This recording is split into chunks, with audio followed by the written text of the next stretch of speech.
Episode की शुरुआत में हम याओ को मॉम और डैड के साथ किचन में देखते हैं, जहाँ पर मॉम बता रही होती है कि आज की डिश कैसे बनानी है। और वो यहाँ पर ये भी बता देती है कि ये डिश प्रेगनेंसी के टाइम पर खाने में बहुत ही ज़्यादा अच्छी रहती है। जो सुनकर याओ बोलता है कि फिर तो मैं ये डिश बनाऊंगा। उसी वक्त वहाँ पर चेंगवान भी आ जाती है, जो उससे पूछती है कि क्या तुम सच में ये डिश बना सकते हो। तो कहता है कि हाँ बिल्कुल, क्यों नहीं, और बोलती है कि तुम इस एप्रन के अंदर काफ़ी क्यूट लग रहे हो।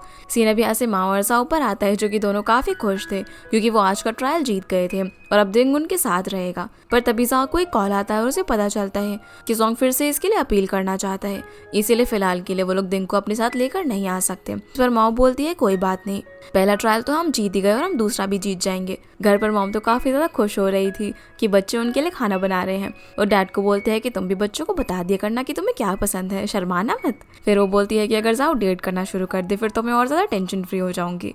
जो सुनकर डैड मॉम को जाओ को कॉल करने के लिए बोलते हैं, पर मॉम मना करने लग जाती है और बोलती है कि वो बिजी होगा, मैं उसे डिस्टर्ब नहीं करना चाहती।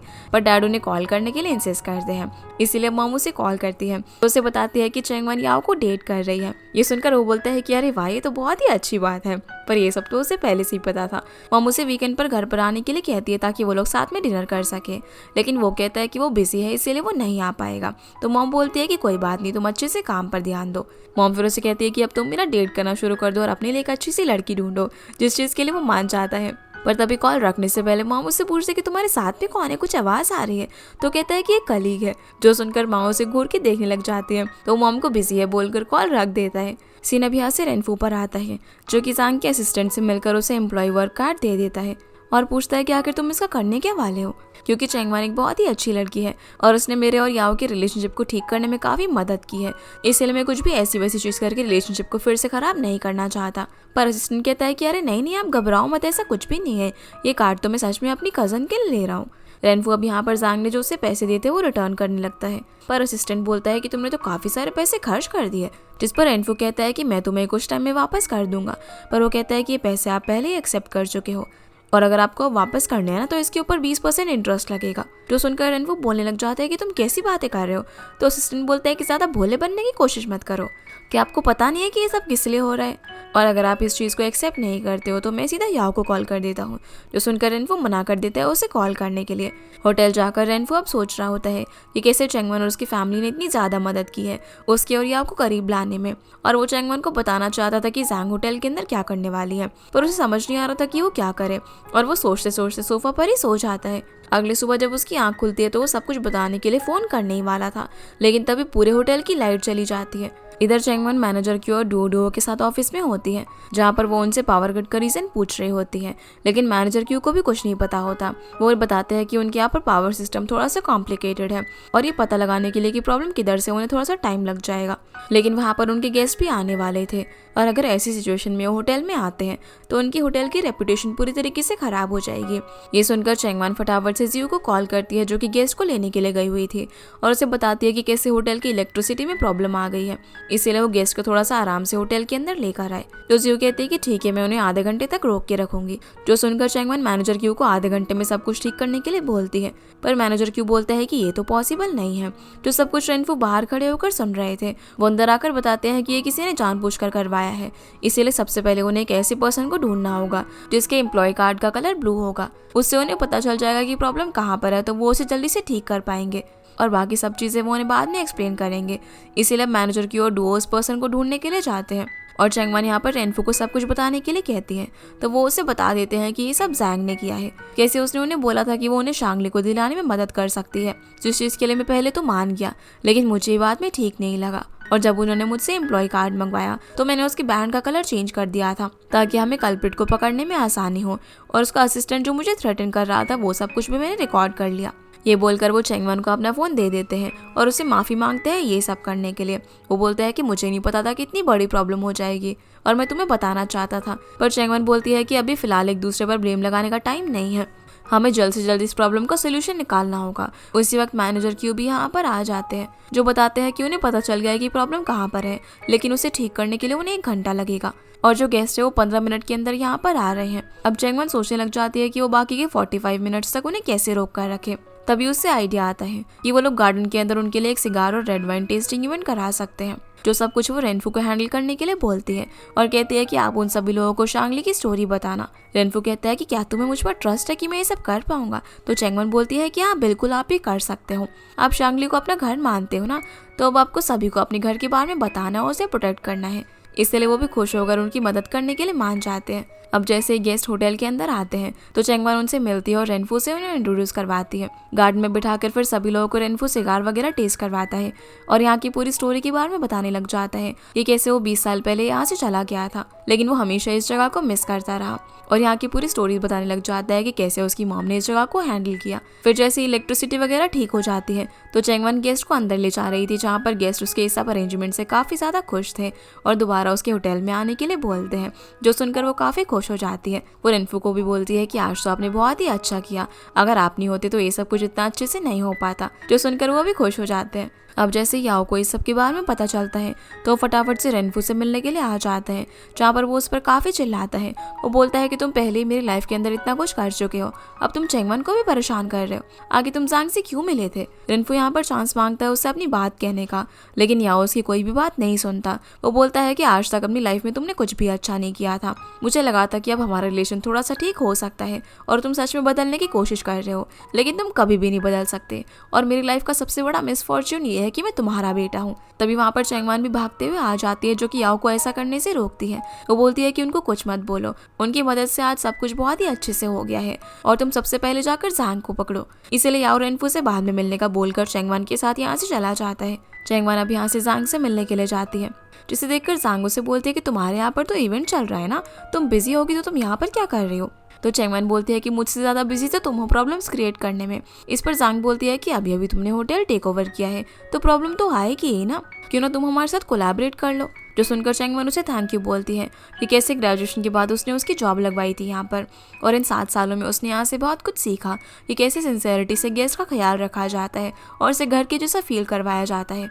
यही सब चीज़ें उसने अपनी ग्रैंड माँ से सीखी और इन्हीं सब चीज़ों को वो अपने शांगली होटल के अंदर अप्लाई कर रही है। इस पूरे दौरान वो काफ़ी अच्छे लोगों से मिली, जो कि हमेशा उसकी मुसीबत में मदद करते हैं और शांगली भी अब उसके लिए एकदम घर जैसा है। जांग ने पहले भी उसके लिए प्रॉब्लम क्रिएट की थी, उस वक्त उसने उसको एक्सपोज नहीं किया, लेकिन इस बार उसने बहुत ही ज़्यादा हद कर दी क्योंकि उसने ये सब कराने के लिए रेनफू का इस्तेमाल किया, जो कि उसका फैमिली मेंबर है। तो जांग बोलती है कि तुम्हारे इवेंट में प्रॉब्लम थी, सबसे मेरा क्या लेने देना। इस पर चैंगवन बोलती है कि मेरे यहाँ पर इवेंट के अंदर प्रॉब्लम हो गई थी, तुम्हें कैसे पता। वो उसे बताती है कि कैसे सभी गेस्ट वहाँ पर आए थे और उन सबका वेलकम रेनफू ने किया। उन सभी लोगों का हमारे होटल के अंदर स्टे बहुत ही अच्छा रहा। ये सुनकर जांग अपने असिस्टेंट को फ़ोन लगाती है, पर तभी याओ वहाँ पर पुलिस के साथ आ जाता है और बोलता है कि अब वो तुम्हारा फ़ोन नहीं उठाएगा। पुलिस जांग से बोलती है कि तुम्हारे असिस्टेंट को पकड़ लिया गया है किसी दूसरे की प्रॉपर्टी को नुकसान पहुंचाने के मामले में, इसीलिए अब तुम्हें भी हमारे साथ पूछताछ के लिए आना होगा। तो सुनकर जांग बोलती है कि क्या तुम्हारे पास कोई एविडेंस है। तो याओ उसे बताता है कि जो पर्सन एम्प्लॉय कार्ड पहनकर शांगली होटल के अंदर घुसा था उसका आई कार्ड सबसे अलग था, इसीलिए उसे पकड़ लिया गया है। यहाँ तक कि उसने कन्फेस भी कर दिया है कि ये सब तुमने करवाया है और जब तुम्हारा असिस्टेंट मेरे डैड को थ्रेटन कर रहा था वो सब कुछ मेरे डैड ने रिकॉर्ड कर लिया। हालांकि वो अच्छे इंसान नहीं है, लेकिन वो बेवकूफ़ भी नहीं है। अब क्योंकि जांग की सच्चाई सामने आ गई थी और उसके पास बचने का और कोई रास्ता नहीं था, इसलिए लोग पुलिस के साथ यहाँ से जाने लगती है, जिसे ऐसे देखकर सभी लोग हैरान हो जाते हैं। इसके बाद याओ चैंगवन को होटल लेकर जा रहा होता है, जहाँ रास्ते में चैंगवन उसे बोलती है कि आज तुमने अपने डैड से कुछ ज़्यादा ही बोल दिया था, अगर आज वो नहीं होते तो पता नहीं क्या हो जाता। उन्होंने उसकी काफ़ी ज़्यादा मदद की गेस्ट को वेलकम करने में और उनकी मदद से वो पर्सन पकड़ा गया। तुम्हें उनसे इस तरीके से बात नहीं करनी चाहिए थी, क्योंकि जांग ने उन्हें फंसाया, इस सब के अंदर उनकी कोई भी गलती नहीं है। मुझे पता है कि जो कुछ भी उन्होंने पास्ट के अंदर किया वो सब कुछ तुम नहीं भूल सकते और वो बिल्कुल भी अच्छे फादर नहीं थे, लेकिन इतने साल जेल में बिताने के बाद उन्हें अपनी गलती की सज़ा मिल गई है और अब वो सिंसियरली एक अच्छा इंसान बनना चाहते हैं, इसीलिए क्या तुम उन्हें एक चांस दोगे। ये बोलकर वो उसका हाथ पकड़ लेती है और याओ यहाँ पर थोड़ा सा इमोशनल हो जाता है। ये लोग अब होटल पहुंचते हैं रेनफू से मिलने के लिए, लेकिन वो वहाँ पर नहीं थे। उन्होंने वहाँ पर याओ के लिए एक सूट खरीद कर रखा हुआ था और साथ में कुछ वाइन भी थी, जो देखकर याओ ने कॉल लगाता है, लेकिन वो उसका फ़ोन नहीं उठाते। वो बाहर कहीं पर बैठे हुए थे और सोच रहे थे कि याओ उनसे बहुत ही नाराज़ है, अगर वो फ़ोन उठाएंगे तो वो उन्हें फिर से डांटेगा। इसीलिए अब चैंगवन उन्हें खुद कॉल करती है और बताती है कि सारा मैटर सॉल्व हो गया है, इसीलिए वो वापस आ जाए। पर वो मना करते हैं और कहते हैं कि याओ मुझसे नाराज है। पर याओ चैंगवन से फोन लेकर बोलता है कि आपने मेरी बात पर यकीन कर लिया, चलो वापस आ जाओ जल्दी से, मैं आपका वेट कर रहा हूँ। वो उन्हें लेने के लिए जाने वाला होता है, पर वो कहते हैं कि नहीं मैं अभी आ रहा हूँ। या फिर चैंगवन को बोलता है कि जब वो यहाँ पर आएंगे ना तो मैं उनसे माफी मांग लूंगा, यानी कि अब उसने उन्हें एक चांस देने का डिसाइड कर लिया था। लेकिन इधर रेनफू इतने ज्यादा खुश होता है कि वो बिना देखे ही सड़क क्रॉस कर रहा था और रेड लाइट पर जैसे वो सड़क पर जाता है तो एक गाड़ी से उसका एक्सीडेंट हो जाता है, जिससे कि वो वहीं पर गिरकर बेहोश हो जाता है। चैंगवन और साहब को जब पता चलता है तो वो लोग हॉस्पिटल में उन्हें देखने के लिए पहुंच जाते हैं, लेकिन रेनफू की हालत बहुत ही ज्यादा खराब थी और डॉक्टर उसे बचा नहीं पाते, जो सुनकर चैंगवन रोने लग जाती है। और याओ तो वहाँ पर एकदम शॉक होकर खड़ा हो गया था, वो ना ही कुछ बोल रहा था, जिसे इस तरीके से देखकर चैंगवन उसे बात करने की कोशिश करती है, लेकिन वो बिना कुछ बोले यहाँ से चला जाता है और चैंगवन को वहीं पर रुकना पड़ता है प्रोसीजर फॉलो करने के लिए। याओ सीधा होटल में आकर रेनफू के रूम में जाता है, जहाँ पर वो देखता है कि इस बार उसके डैड ने उसके लिए असली वाइन खरीद कर रखी हुई थी, जो देखकर वो उनके साथ बिताए मोमेंट को याद करके वहीं पर बैठ जाता है। थोड़ी देर बाद चैंगवन भी वहाँ पर आकर उसका दरवाज़ा नॉक करती है, लेकिन जब वो कोई भी रिस्पांस नहीं देता तो वो उसे बताती है कि हॉस्पिटल के सारे प्रोसीजर्स उसने कर दिए हैं और अगर उसे कुछ भी चाहिए हो तो बाहर ही उसका वेट कर रही है, वो उसे बता सकता है। ये बोलकर वो उसके रूम के बाहर ही बैठ जाती है। उसे वहाँ पर बैठे बैठे रात से सुबह हो जाती है और वो दरवाजे पर ही सो जाती है। तभी वहाँ पर मॉम और डैड आते हैं, जो कि चैंगवन को उठाते हैं और उसे याओ के बारे में पूछते हैं कि वो कहाँ पर है, तो वो बताती है कि वो अंदर है और उसे थोड़ा टाइम अकेले रहना था, इसीलिए मैंने उसे डिस्टर्ब नहीं किया। मॉम बोलती है कि वो रात से अंदर अकेला पड़ा हुआ है, ये मैटर बहुत ही सीरियस है, उसके डैड गए तो उसे बुरा तो लग रहा होगा और हम उसे इस तरीके से अकेला नहीं छोड़ सकते। ये बोलकर मॉम दरवाज़ा नॉक करने लग जाती है और याओ को बाहर आने के लिए बोलती है, लेकिन जब उन्हें कोई भी रिस्पॉन्स नहीं मिलता तो वो घबराने लग जाती है कि कहीं उससे कुछ हो तो नहीं गया होगा। ये सुनकर चैंगवन अपने कार्ड से फटाफट दरवाज़ा ओपन करती है। जब ये लोग अंदर जाते हैं तो देखते हैं कि याओ पूरी रात भर सोफे पर पड़ा हुआ था, वो बिल्कुल भी सोया नहीं था, जिसे इस हालत में देखकर सभी लोगों को उसके लिए काफ़ी बुरा लगता है और सभी काफ़ी इमोशनल हो जाते हैं। मॉम उसे कुछ खाने पीने के लिए बोलती है। वो बोलती है कि मुझे पता है कि तुम बहुत ज़्यादा सैड हो, लेकिन जो चले गए हैं वो अब वापस नहीं आ सकते, तुम अभी काफ़ी यंग हो और तुम्हारी पूरी लाइफ पड़ी है, इसलिए तुम्हें इस तरीके से खाना पीना नहीं छोड़ना है, हम सभी लोगों को तुम्हारी काफ़ी चिंता है। ये बोलकर मॉम उसे उठाने की कोशिश करने लगती है, पर वो कहता है कि मुझे कुछ देर अकेला रहना है। पर डैड उसे समझाते हैं कि वो लोग इस तरीके से उसे ज़्यादा अकेला नहीं रहने देंगे और अगर वो कुछ भी खाना पीना नहीं चाहता ना तो कोई बात नहीं, हम लोग भी तुम्हारे साथ खाना पीना नहीं खाएंगे, हम लोग भी तुम्हें डिस्टर्ब नहीं करेंगे और बाहर ही तुम्हारा इंतजार कर रहे हैं। ये बोलकर वो रूम के बाहर चले जाते हैं। पर चैंगवन याओ को इस तरीके से देखकर बहुत ही ज़्यादा सैड थी, वो उसके पास जाकर उसे गले लगा लेती है और उसे घर चलने के लिए बोलती है, जिसके बाद ये लोग याओ को घर पर लेकर आ जाते हैं, जहाँ पर मॉम उसके लिए खाने के लिए नूडल्स वगैरह बनाती है और जब वो लोग उसे खाने के लिए देते हैं तो उस पर हैप्पी बर्थडे लिखा हुआ था, जो देखकर वो हैरान हो जाता है। तभी सभी लोग उसे हैप्पी बर्थडे विश करते हैं क्योंकि आज उसका बर्थडे था और मॉम बोलती है कि अब से हर साल वो लोग उसका बर्थडे घर पर ही सेलिब्रेट किया करेंगे। जो सुनकर वो नूडल्स खाने लग जाता है और उन्हें खाते खाते वो काफ़ी इमोशनल होकर रोने भी लग जाता है। उसको ऐसे देखकर सभी लोग भी काफ़ी इमोशनल हो जाते हैं क्योंकि अब वो अपने इमोशंस को रिलीज कर रहा था। चैंगवन फिर उसे उसके रूम में सुलाने के लिए जाती है, जहाँ पर वो उसे बोलती है कि अब से ये उसका घर है और बताती है कि फिनरल का सारा काम उसने और दोंग ने हैंडल कर लिया है, इसीलिए उसे परेशान होने की ज़रूरत नहीं है, वो आराम से रेस्ट करे। जब वो नीचे आती है तो मॉम उससे पूछती है कि अब याओ कैसा है, जिस पर वो बताती है कि वो ठीक है और मॉम को गले लगाकर थैंक यू बोलती है क्योंकि वो उसका काफ़ी अच्छे से ख्याल रख रही थी। कुछ दिन बाद हम याओ को देखते हैं, जो कि इस पूरे इंसिडेंट से बाहर निकल चुका था। वो चैंगवन के साथ ग्रैंडमा और अपने डैड की ग्रेव पर विजिट करने के लिए जाता है, जहाँ वो उनसे बोलता है कि उसे तो लगा था कि वो कभी भी बदल नहीं सकते, लेकिन जब वो आखिर में उसके लिए बदलने लगे तो ये सब कुछ हो गया। इस पर चैंगवन बोलती है कि लोग तो लाइफ में आते रहेंगे और जाते रहेंगे, लेकिन मैं हमेशा तुम्हारा साथ दूंगी। जो सुनकर वो स्माइल करने लग जाता है और चैंगवन को थैंक्स बोलता है इस बुरे वक्त में उसका साथ देने के लिए। तो चैंगवन बोलती है कि इस सब की कोई भी ज़रूरत नहीं है, पुराना वाला याओ वापस आ गया, इसलिए मैं बहुत ज़्यादा खुश हूँ। उसी वक्त उसे मैनेजर क्यू का कॉल आता है, जो बताते हैं कि उनका होटल अब यहाँ के टॉप 10 होटल्स के अंदर आता है। जो सुनकर चैंगवन काफ़ी ज़्यादा खुश हो जाती है और याओ को भी ये चीज़ बताती है। अब वैसे तो दोनों साथ में लंच करने वाले थे, पर याओ बोलता है कि कोई बात नहीं, काम पहले है, इसीलिए तुम अभी होटल जाओ और हम लोग साथ में डिनर कर लेंगे, जिस चीज़ के लिए वो मान जाती है। वो यहाँ से फटाफट चांगली जाती है, जहाँ पर सभी एम्प्लॉयज़ उसका वेट कर रहे थे और वो उनके अचीवमेंट का सर्टिफिकेट वहाँ की वॉल पर लगाती है, जिसके लिए सभी लोग तालियां बजाते हैं। पर चैंगवन उन्हें बोलती है कि ये सब कुछ आप लोगों के बिना पॉसिबल नहीं हो सकता था, इसीलिए वो खुशी में सभी लोगों को बोनस देती है और साल की 5 एनुअल लीव भी, जो सुनकर सभी लोग खुश हो जाते हैं। चैंगवन अब जब यहाँ से जा रही थी तभी जी उसे रोक कर बोलती है कि मैं स्विट्जरलैंड वापस जा रही हूँ। तो चैंगवन पूछती है कि वो अचानक से क्यों जा रही है। इस पर ज्यू बताती है कि वो अभी भी ग्रेजुएट नहीं हुई है और उसकी मॉम ने शांगली होटल को जो भी हार्म पहुंचाने की कोशिश की वो पूरी इंडस्ट्री में अब सभी को पता चल गया है। इसकी वजह से उन्हें कहीं भी जॉब नहीं मिल रही है और मेरी मॉम के लिए उनका करियर मुझसे भी ज़्यादा इंपॉर्टेंट है, इसलिए मैं उन्हें अपने साथ स्विट्ज़रलैंड लेकर जा रही हूँ ताकि वो वहाँ पर कुछ काम कर सके। हालांकि उन्हें तो मेरी चिंता नहीं है, लेकिन फिर भी है तो मेरी मॉमी मैं उन्हें इस तरीके से इग्नोर नहीं कर सकती। जो सुनकर चेंगवन माफ़ी मांगती है और बोलती है कि ये सब मेरी वजह से ही मिस ज़ांग के साथ हुआ है। फिर उससे कहती है अगर तुमने जाने का डिसीजन बना लिया है तो मैं तुम्हें नहीं रोकूंगी, लेकिन ग्रेजुएशन के बाद तुम्हारा जब भी वापस आने का मन करे तो तुम यहाँ पर आ सकती हो काम करने के लिए। जो सुनकर जियो खुश होकर चेंगवन को हक कर लेती है। इसके बाद हम याओ को देखते हैं जो कि सब्जी मंडी से जाकर मॉम ने उसे जो भी स्किल्स सिखाए थे वैसे ही पूरी शॉपिंग करता है और साथ में फ्री स्प्रिंग अनियंस भी मांगता है। फिर वो घर पर जाकर दोंग को कॉल करता है और उसके लिए एक बढ़िया सा शेफ अरेंज करने के लिए बोलता है जो कि अच्छा खाना बनाता हो। शाम को फिर हम सभी लोगों को साथ में डिनर करते हुए देखते हैं जहाँ पर वो ये बताता है कि ये खाना उसने बनाया है। ये सुनकर चेंगवन को उस पर शक होता है कि ये खाना उसने बनाया, इतना सारा, वो भी इतना टेस्टी। लेकिन सभी के सामने वो बोल देती है कि उसने बहुत ही अच्छा बनाया है। जहाँ याओ सभी को बोलता है कि रिसेंटली उसकी लाइफ में बहुत कुछ हुआ है और उस वक्त पर सभी लोगों ने उसका इतना ज़्यादा साथ दिया, उसको टॉलरेट किया, यहाँ तक कि उसे हील करने में भी मदद करी, जिस चीज़ के लिए वो उन सभी को थैंक यू बोलता है इस मील के ज़रिए। पर वो लोग बोलते हैं कि तुम्हें ये सब करने की ज़रूरत नहीं है, अब तुम भी हमारी फैमिली का हिस्सा हो। और मॉम बोलते हैं कि जब से तुम हमारे घर के अंदर आए हो तब से देखो हमारी फैमिली कितनी ज़्यादा हैप्पी हो गई है। तभी चेंगवन भी बताती है कि कैसे शांगली टॉप 10 फीचर्ड होटल के अंदर शामिल हो गया है और याओ भी बताता है कि उसका प्रमोशन हो गया, वो प्रेसिडेंट बन गया। जो सुनकर सभी लोग इन दोनों के लिए काफ़ी ज़्यादा खुश होते हैं। मॉम बोलते हैं कि दोनों बच्चे अपनी लाइफ में इतना ज़्यादा अच्छा कर रहे हैं, अब तो मेरे पास कोई चिंता ही नहीं है करने के लिए, अब मैं क्या करूँ। तो डैड बोलते हैं कि जैसे मैं रिटायर हो जाऊँगा ना तो तुम्हें घुमाने के लिए लेकर जाऊँगा। ये सुनकर याओ कहता है कि आप लोगों को कहाँ जाना है घूमने के लिए, मैं आपके लिए एक बढ़िया सा पैकेज बुक कर देता हूँ। लेकिन मॉम डैड मना करते हैं और बोलते हैं कि अभी अभी तो तुमने हमारा इतना बढ़िया सा हेल्थ चेकअप करवाया है ना, इसलिए अब ये सब करवाने की ज़रूरत नहीं है। फिर सभी लोग साथ में मील एंजॉय करते हैं और चेयर्स करते हैं।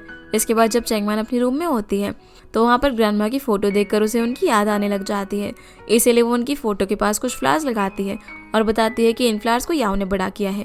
वो उन्हें यहाँ पर सारी चीज़ें बताती है कि कैसे शांगली अब टॉप 10 होटल के अंदर फीचर हो गया है। उन्हें ये भी बताती है कि कैसे याओ के डैड अभी इस दुनिया में नहीं रहे, जिस चीज़ की वजह से वो काफ़ी लंबे टाइम तक सैड रहा था, लेकिन फिर सभी लोगों ने मिलकर उसे चेयर अप किया और अब तो वो पूरी तरीके से हमारी फैमिली का हिस्सा बन गया है। उसने कैसे आज सभी लोगों के लिए खाना बनाया। मॉम डैड तो एकदम उसको अपने बेटे की तरह मानते हैं। आगे वो बोलती है कि कैसे उसकी लाइफ में सब कुछ अच्छा चल रहा है। मॉम भी अब उसको समझती है और वो शांगली होटल और याओ का बहुत ही अच्छे से ख्याल रखेगी और फिर ग्रैंडमा के लिए विश करती है कि वो जहाँ पर भी हो वो खुश रहे। अगली सुबह हम मॉम को देखते हैं जो जब तैयार होकर बाहर जा रही थी तभी उन्हें हॉस्पिटल से फ़ोन आता है जो बताती है कि आपने जो हेल्थ चेकअप कराया था उसकी रिपोर्ट्स आ गई हैं और आपके लंग्स में ना कुछ प्रॉब्लम लग रही है, इसीलिए आपको हॉस्पिटल में आकर चेकअप कराना चाहिए। जो सुनकर मॉम हॉस्पिटल में जाती है चेकअप कराने के लिए, जहाँ पर डॉक्टर बताते हैं कि अभी जो उन्होंने टेस्ट किया है उससे उन्हें ये डाउट है कि शायद उनके लंग्स में ट्यूमर हो सकता है, लेकिन फिर भी उन्हें उनकी प्रॉपर एग्जामिनेशन करनी पड़ेगी, इसीलिए वो अपनी फैमिली से बात कर लें। इस सब के बारे में सोचते हुए मॉम काफ़ी अपसेट होकर रास्ते से जा रही थी। रास्ते में जब उनकी फ्रेंड्स उन्हें देखती है तो वो आवाज़ देती है उनसे बात करने के लिए, लेकिन मॉम तो अपने ख्यालों में ही डूबी हुई थी और चले जा रही थी। घर पर आकर वो लंग कैंसर के बारे में पढ़ने लग जाती है कि उसके क्या क्या सिम्टम्स होते हैं, जैसे कि खांसी वगैरह आना, और यही सब प्रॉब्लम उन्हें हो रही थी। उसमें ये भी लिखा हुआ था कि कैसे इसको ट्रीट करना बहुत ही मुश्किल है और जब भी किसी फैमिली मेम्बर को ऐसी कोई बीमारी होती है तो पूरी फैमिली को बहुत ज़्यादा सफ़र करना पड़ता है। जो सब देखकर वो काफ़ी ज़्यादा रोने लग जाती है। तभी उन्हें थोड़ा सा दर्द महसूस होता है और वो वहीं सोफे पर सो जाती है। शाम को जब सभी लोग घर आते हैं तो मॉम को ऐसे देखकर पूछने लग जाते हैं कि उन्हें क्या हुआ है।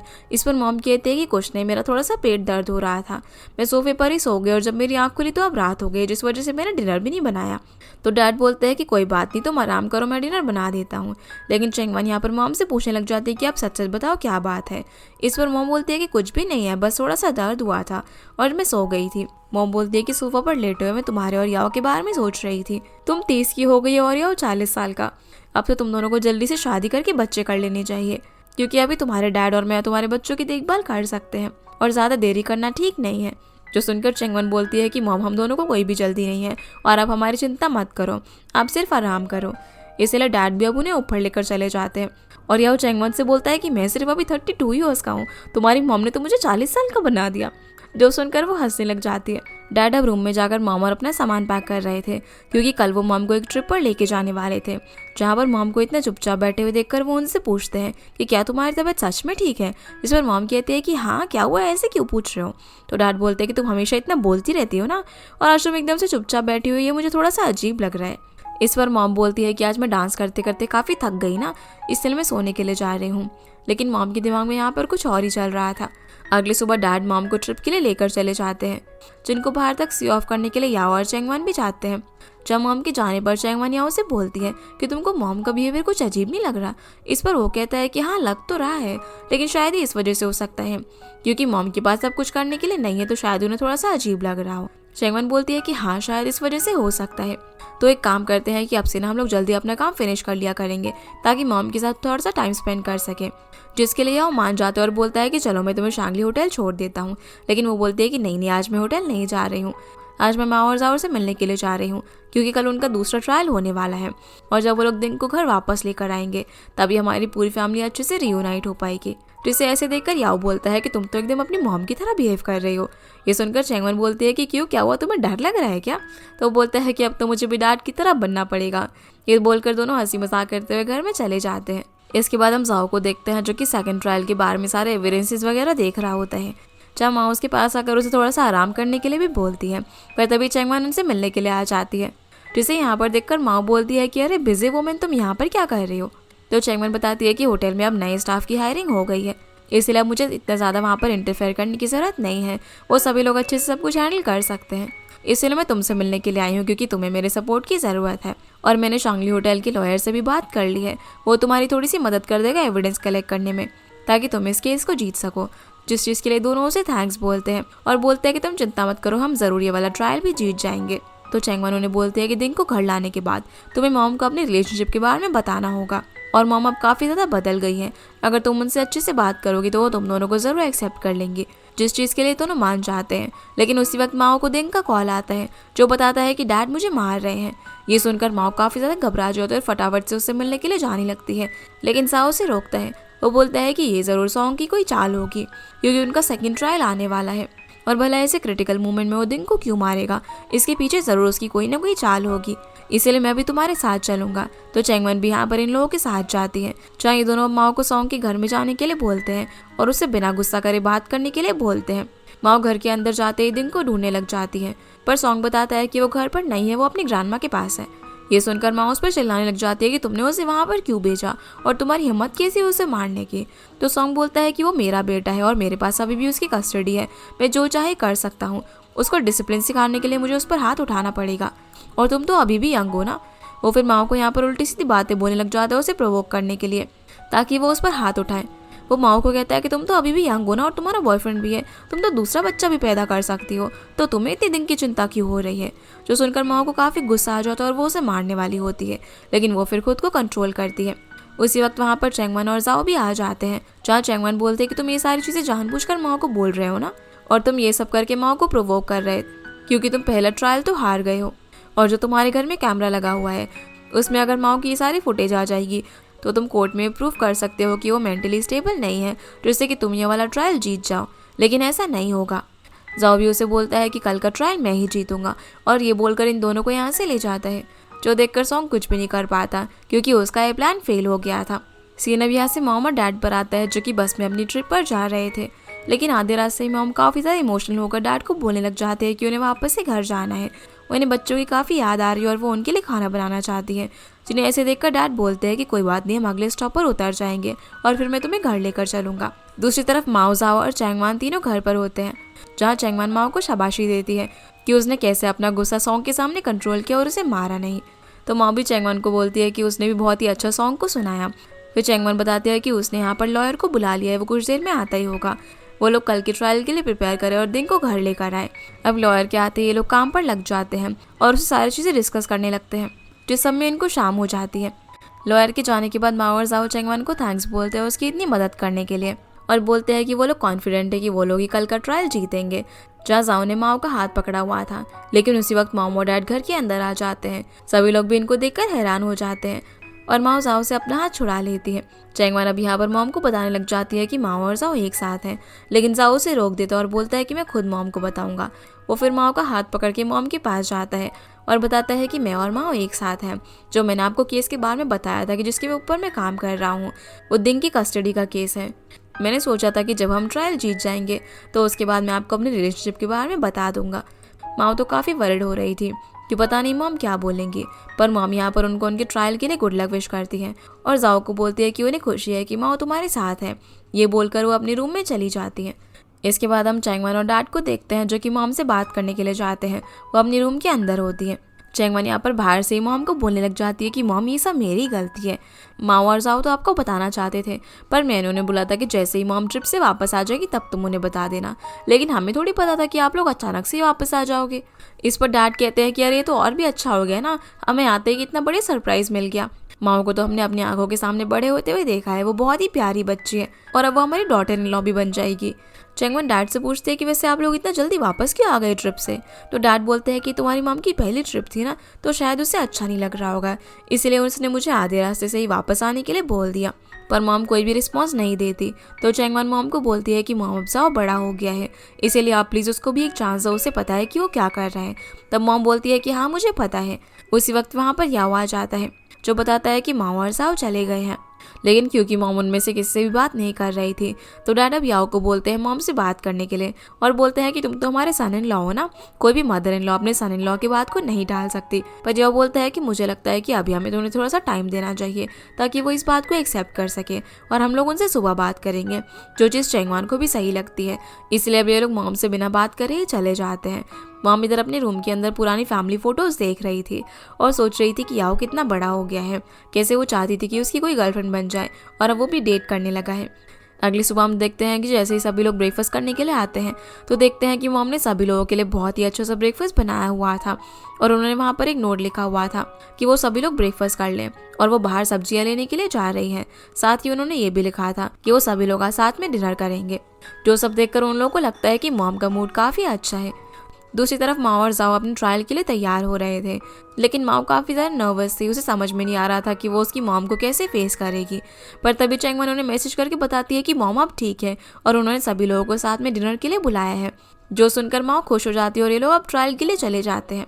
इसके बाद हम मॉम को देखते हैं जो कि सब्जियां लेकर जब घर आ रही थी तभी वो रास्ते में एक कपल को एक ओल्ड मैन को ले जाते हुए देखते हैं जो कि व्हील चेयर पर थे और काफ़ी बीमार थे। वो दोनों कपल यहाँ पर लड़ाई कर रहे होते हैं कि कैसे उनके फादर इतनी ज़्यादा बीमार है, अब वो लोग अपने काम पर फोकस करें या फिर इनकी देखभाल करें। ये देखकर मॉम को बिल्कुल भी अच्छा नहीं लगता। वो घर पर जाकर इस बारे में सोचने लगती है, पर तभी वहाँ पर चैंगवन आ जाती है, जिसे घर पर देखकर मॉम बोलती है कि आज तुम शांगली नहीं गई। तो चैंगवन बोलती है कि अब शांगली बहुत ज़्यादा बिजी नहीं रहता, इसलिए मैं आपके साथ यहीं पर रुकी हूँ। फिर वो उन्हें गुड न्यूज़ देती है कि जाओ ट्रायल जीत गया है और अब दिन की कस्टडी माओ को मिल गई है। तो मॉम बोलती है कि ये काफ़ी अच्छी बात है। चैंगवन यहाँ पर मॉम को समझाने लग जाती है कि मुझे पता है आप माओ और जाओ के एक साथ होने से थोड़ा सा कंसर्न हो, लेकिन आप तो जानते ही हो कि माओ कितनी अच्छी लड़की है और आपने तो उसे बड़े होते हुए भी देखा है और वो दोनों सच में एक दूसरे से बहुत ज़्यादा प्यार करते हैं। पर मॉम बोलती है कि मैंने उनके रिलेशनशिप से डिसएग्री कब किया। तो सुनकर चैंगवन बोलती है कि अरे मैं ही पागल हूँ जो ऐसे सोच रही हूँ, आप अब बहुत ही ज़्यादा बदल गई और अब काफ़ी अंडरस्टैंडिंग बन गई हो। मॉम बोलती है कि अब तो जाओ की भी गर्लफ्रेंड है, अब मुझे कोई भी चिंता नहीं है सिवाय तुम्हारे और याओ की शादी के, इसलिए अब तुम भी जल्दी से शादी करके अपनी फैमिली को आगे बढ़ाओ। तो चैंगवन बोलती है कि मॉम अब हमारी चिंता मत करो, अगर हमारी शादी भी हो जाएगी ना तब भी हम आप लोगों की बहुत ही अच्छे से केयर करेंगे। तो मॉम ने यहाँ पर डैड का भी अच्छे से ख्याल रखने के लिए बोलती है, जिस चीज़ के लिए चैंगवन हाँ करती है। और फिर मॉम यहाँ पर चैंगवन को वापस से होटल भेज देती है। वो कहती है कि तुम्हें वहाँ पर जाकर काम करना चाहिए, तो मेरी चिंता मत करो। इसीलिए उनके इंसिस्ट करने पर चैंगवन वापस से होटल चली जाती है।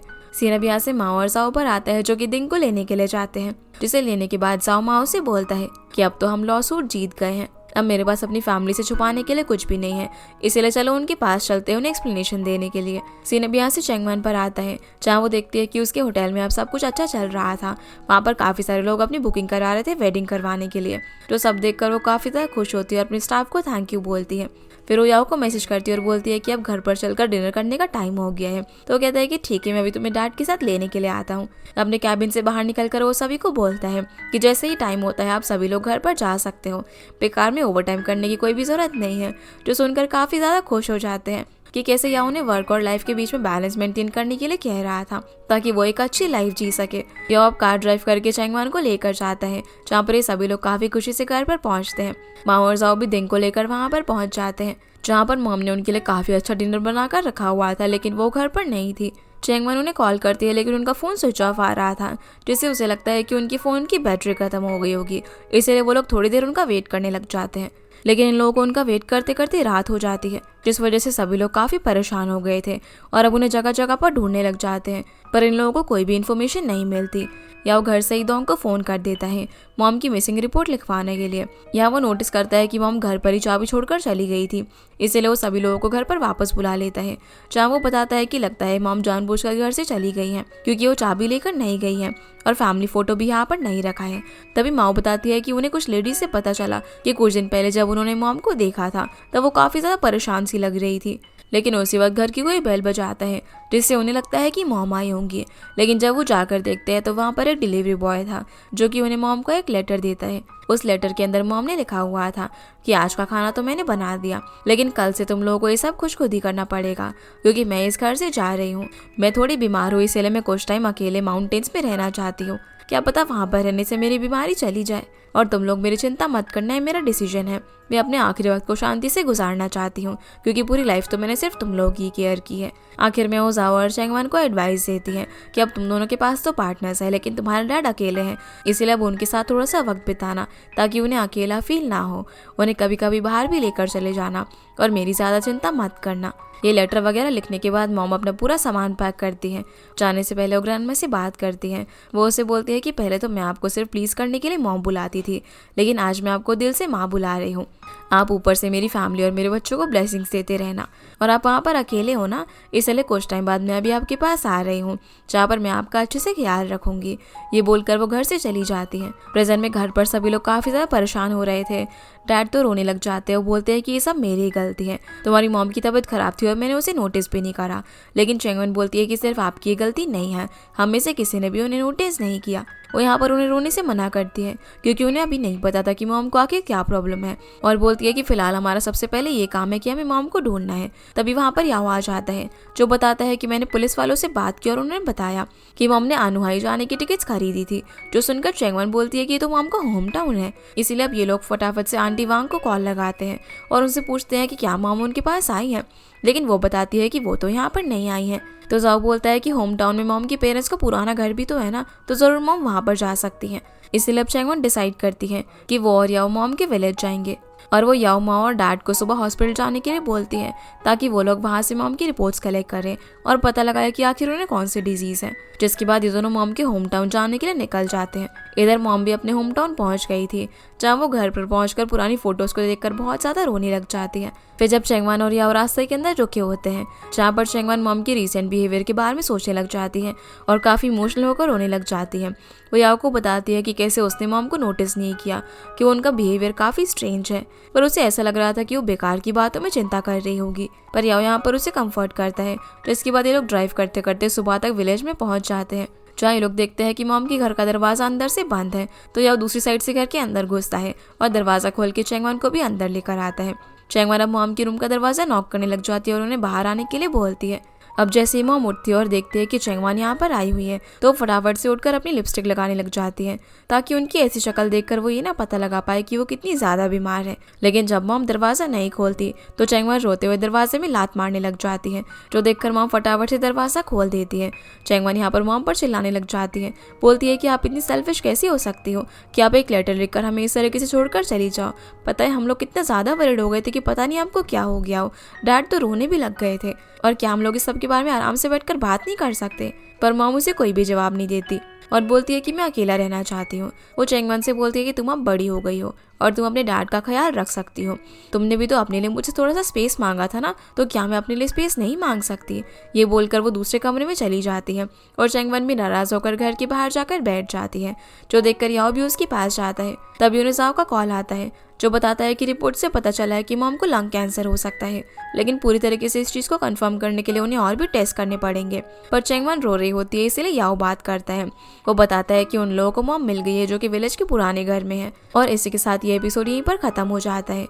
तो गाइस, ये थी आज की वीडियो एंड होप आप लोगों को ये वीडियो पसंद आई होगी। तो इस वीडियो को लाइक कर चैनल को सब्सक्राइब जरूर कीजिएगा। आपसे फिर मिलते हैं इस ड्रामा के अगले एपिसोड में, तब तक के लिए गुड बाय।